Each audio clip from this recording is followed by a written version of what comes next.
दोस्तों टीसीएस ने 2500 एम्प्लॉयज को सिर्फ पुणे लोकेशन के लास्ट के कुछ वीक्स के अंदर जॉब से निकाल दिया और उनको फोर्सफुली रेजिग्नेशन करने पे मजबूर कर दिया। ये वो एम्प्लॉय थे जिन्होंने टीसीएस के अंदर 10, 12, 15 साल टीसीएस के अंदर काम किया था, यानी कि ये मिड लेवल और सीनियर लेवल के एम्प्लॉय थे, यानी कि मैनेजर या फिर उसके ऊपर के एम्प्लॉय थे। तो दोस्तों आज की वीडियो के अंदर हम यही कुछ सारी चीजें डिस्कस करने वाले। तो अगर आप भी आईटी सेक्टर के अंदर हो या दोस्तों आप आईटी सेक्टर के अंदर आना चाहते हो तो इस वीडियो को पूरा एंड तक जरूर देखना। बट उससे पहले दोस्तों अगर आप चैनल पे नए हो तो चैनल को आज ही सब्सक्राइब करके बेल आइकन जरूर दबा दे ताकि ऐसी वीडियोस की नोटिफिकेशन आपको मिलती रहे। तो चलिए दोस्तों बिना देर किए आज की वीडियो को स्टार्ट करते हैं। तो सबसे पहले अगर दोस्तों न्यूज की बात करें तो जो 2500 एम्प्लॉयज को टीसीएस ने निकाला है फोर्सफुली सिर्फ पुणे लोकेशन से, तो टीसीएस के ऑफिशियल्स ने तो इसको इस पर्टिकुलर न्यूज को टोटली डिनाई कर दिया है। उन्होंने बताया है कि हमने किसी को फोर्सफुली नहीं निकाला है। बट दोस्तों नाइट्स के हिसाब से टीसीएस ने अराउंड 2500 एम्प्लॉयज को फोर्सफुली रेजिग्नेशन देने पे मजबूर किया है। और दोस्तों मैं ये नहीं बोल रहा हूँ कि टीसीएस ने ऐसा नहीं किया, आप कोरा पे जाके भी चेक कर सकते हो, फिर रेडिट पे भी आपको बहुत सारी ऐसी स्टोरीज मिल जाएगी टीसीएस के एम्प्लॉयज की जिसको उन्होंने कहा है कि हमें फोर्सफुली एचआर ने कैबिन के अंदर बुला के रेजिग्नेशन कर देने पे मजबूर कर दिया। और उन्होंने ऐसा भी कहा कि अगर आपने आज रेजिग्नेशन नहीं दिया तो कल हम आपको खुद होके निकाल देंगे। हाँ, उन्होंने इसके अंदर मतलब जिनको एम्प्लॉयज को निकाला है उन्होंने कुछ सेवरेंस पे भी दिया है। उसके बारे में हम थोड़ा जान लेते हैं कि क्या क्या टीसीएस देने वाली है, फिर क्या क्या उन्होंने दिया। और दोस्तों ये भी ऑन पेपर है किन किन एम्प्लॉयज को मिला है, फिर सभी को मिला है कि उसके बारे में जानकारी अभी तक किसी को नहीं मिली है। बट टीसीएस ऑफिशियल के हिसाब से दोस्तों जो मतलब एक स्टैंडर्ड पे है कि जिन एम्प्लॉयज को उन्होंने निकाला है हाल वो टीसीएस के अंदर अभी ज्वाइन हुए या फिर कितने सालों से मैटर नहीं कर रहा, मिनिमम टीसीएस के हिसाब से 3 मंथ्स का उन्होंने सेवरेंस पे यहाँ पे एम्प्लॉयज को दिया है, यानी कि टीसीएस का जो नोटिस पीरियड है उस हिसाब से सेवरेंस पे दिया है। सेकेंड है टीसीएस ने जो उनका टेन्योर है उस हिसाब से भी सेवरेंस पे दिया है। तो इसके अंदर अगर देखा जाए तो 6 मंथ से लेके 2 ईयर तक टीसीएस ने मतलब एम्प्लॉयज को सेवरेंस पे दिया है। और इन पर्टिकुलर अगर देखा जाए तो टेन्योर बेस के ऊपर मिनिमम आपका जो एक्सपीरियंस है वो 10 से लेके 20 साल ईयर्स तक है और टीसीएस के अंदर तभी उन्होंने इनको दिया, यानी कि टीसीएस के अंदर आपको कितने साल हुए उस हिसाब से भी इन्होंने ये दिया, यानी कि आपको 10 साल हुए तो आपको 6 मंथ्स का टेन्योर मतलब मिलेगा, आपको 15 साल हुए तो आपको 1 साल का मिलेगा और आपको 20 मतलब उस हिसाब से 1.5 साल या फिर 2 ईयर्स का उन्होंने दिया। यानी कि अगर इन शॉर्ट के अंदर आपको बताऊं तो अगर आपकी सैलरी 10 लाख है और आपने टीसीएस के अंदर 10 साल तक काम किया है तो आपको एक्स्ट्रा वो 10 मतलब 5 लाख या फिर 10 लाख आपको टीसीएस एज अ सेवरेंस पे यहाँ पे देने वाली है। टोटली टीसीएस के ऑफिसर्स ने ये बताया है, बट एग्जैक्ट किस किस को मिला ये टोटली हमें नहीं पता है।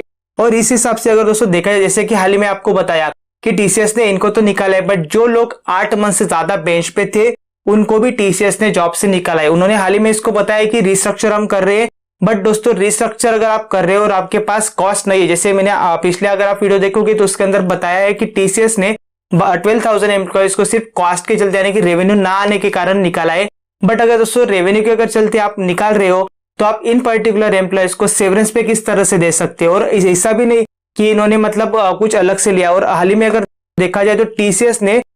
फाइनेंशियल ईयर 2025 के अंदर 5005 एम्प्लॉयज को H1B वीजा के अंदर रिहायर भी किया है। और ये हुआ है दोस्तों ऑलमोस्ट मतलब जो ट्रंप ने जो न्यू पॉलिसी लाई उसके बाद। तो दोस्तों आप मान के मतलब सारे एम्प्लॉयज नहीं पर कुछ एम्प्लॉयज को उसके बाद भी हायर किया। तो टीसीएस के पास अगर पैसे नहीं है यानी कि उनके पास मनी नहीं है फिर रेवेन्यू नहीं, तो ये इन पर्टिकुलर एम्प्लॉय को हायर किस तरह से कर रहे हैं। तो दोस्तों अगर इस हिसाब से अगर देखा जाए तो टीसीएस ने जिन लोगों को निकाला है रेवेन्यू की वजह से तो डेफिनेटली नहीं निकाला है। पर सिर्फ सेवरेंस पे ही नहीं दिया है टीसीएस ने, बाकी और फैसिलिटीज भी दी है, बट ये सभी को एप्लीकेबल नहीं, कुछ गिने चुने एम्प्लॉयज को ही एप्लीकेबल है। जैसे अगर देखा जाए तो टीसीएस ने बोला है कि जिनको हमने निकाले उनको हम एडिशनल सपोर्ट भी प्रोवाइड करने वाले हैं। इसके अंदर हम एम्प्लॉयज का रेज्यूम बिल्डिंग के ऊपर मतलब रेज्यूम बिल्ड करके देने वाले हैं और जॉब सर्च करने में भी हम मदद करने वाली है, यानी कि आपको नेक्स्ट जॉब कैसे मिलेगा उसके अंदर भी टीसीएस आपको हेल्प करने वाली है। सेकेंड है दोस्तों अर्ली रिटायरमेंट ऑप्शन। सो जिन लोगों को टीसीएस ने मतलब जो लोग रिटायरमेंट के आसपास है जैसे 58 हो गया 56 उस हिसाब से होंगे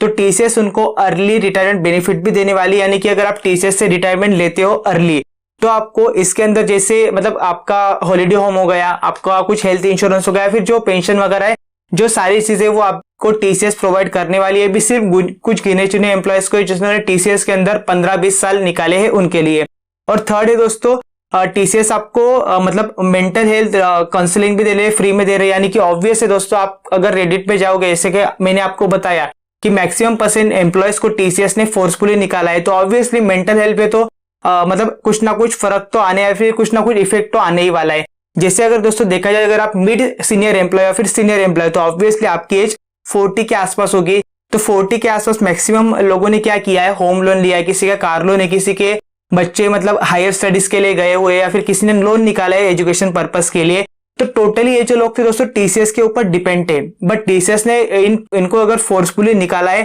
हाँ उन्होंने इसको मतलब रीजन भी दिया है कि इन एम्प्लॉयज ने खुद को रिस्किल नहीं किया या फिर इनका काम एआई से इजीली रिप्लेस हो सकता है, इसीलिए हमने इनको निकाला है। बट इनका टोटली उनके फैमिली के ऊपर भी मतलब इफेक्ट डिपेंड, ऑब्वियसली दोस्तों जिनके मतलब दोनों हस्बैंड वाइफ काम करते हैं उनको तो इतना नहीं आएगा, ऑब्वियसली उनको भी आएगा बट वो मैनेज कर सकते हैं। बट ऐसे बहुत सारे एम्प्लॉयज जिनके वाइफ या फिर जो डिपेंडेंट है वो काम नहीं करते, उनके ऊपर टोटली उनकी फैमिली डिपेंड है दोस्तों। तो उनके लिए ऑब्वियसली बहुत शॉकिंग न्यूज होने वाली है, क्योंकि अगर आपने टीसीएस के अंदर 10 साल निकाले, 15 साल निकाले, तो ऑब्वियसली आपने ये सोचा होगा एक लॉयल आप टीसीएस के अंदर हो, यानी कि आपको टीसीएस से ही रिटायरमेंट लेना था, तो इसीलिए आपने 10, 12, 15, 20 साल टीसीएस के अंदर निकाले। बट टीसीएस ने ये जो मूव खेला, यानी कि टीसीएस ने जो 2500 एम्प्लॉयज को फोर्सफुली रेजिग्नेशन करने के लिए मजबूर किया है, तो क्या ये आपके हिसाब से सही किया है टीसीएस ने या फिर गलत किया है, तो मुझे कमेंट सेक्शन के अंदर कमेंट करके जरूर बताना। और आपके किसी फ्रेंड को टीसीएस ने अगर निकाला होगा तो उनको सेवरेंस पे दिया है या फिर नहीं दिया है, वो भी दोस्तों आप कमेंट सेक्शन के अंदर कमेंट करके जरूर बताना। तो दोस्तों मिलते हैं ऐसी एक और नई वीडियो के साथ, तब तक के लिए गुड बाय।